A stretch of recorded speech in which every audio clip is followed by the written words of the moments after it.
یہ میرا کلام ذرا بڑوں سے ہے، بڑوں سے۔ ابا جی کو چاہیے بچہ جتنی غلطی کرے نا اتنا ہی ڈانٹیں، وہ پھر 6 ہفتے نہ ڈانٹنا شروع کر دیں۔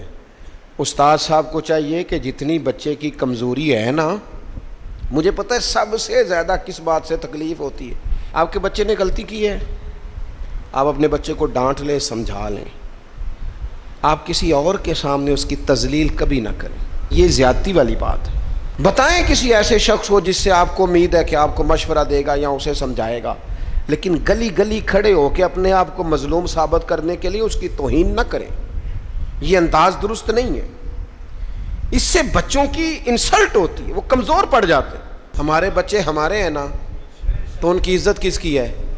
کیوں ہم گلی گلی اپنے بچوں کی رسوائی کرتے ہیں؟ کیوں کمزوریاں؟ اور جن کو ہم خیر خواہ سمجھ کے بتا رہے ہوتے ہیں نا، وہ آگے جا کے مزے لے لے کے بتاتے ہیں، تو نقصان کس کا ہوا؟ ہمارا، ہمارے قبیلے کا، ہمارے گھر کا۔ یہ دیکھیے ذرا، حضرت عمر رضی اللہ تعالیٰ عنہ مزاج کے لحاظ سے سخت ہیں، ایک نوجوان آیا، اس نے آ کے رونا، یہ پہلو آپ نے ضرور یاد رکھنا ہے میرے سیدنا فاروق اعظم کا۔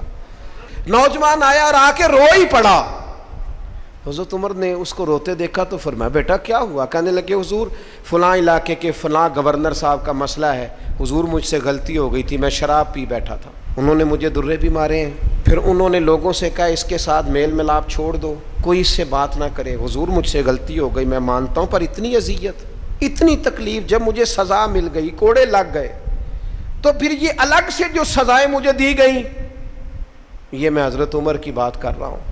حضرت فاروق اعظم نے اس نوجوان کی بات سنی، سنو میں کیا کہہ رہا ہوں، اس گناہگار کی بات سنی، اس گناہگار کی بات سنی تو حضرت عمر رو پڑے اور فرمایا بلاؤ نا ان گورنر صاحب کو، وہ بھی بڑے سمجھدار باوقار بڑے آدمی تھے، بلایا اور بلا کے فرمایا آپ کا اس جرم پر غصہ بالکل ٹھیک، لیکن آپ کو کس نے اجازت دی کہ آپ اسے اتنی تکلیف دیں؟ آپ نے کوڑے مار لیے جو سزا بنتی تھی، اور پھر آپ نے کیوں کر کے لوگوں سے کہا اس سے ملنا جلنا چھوڑ دیں؟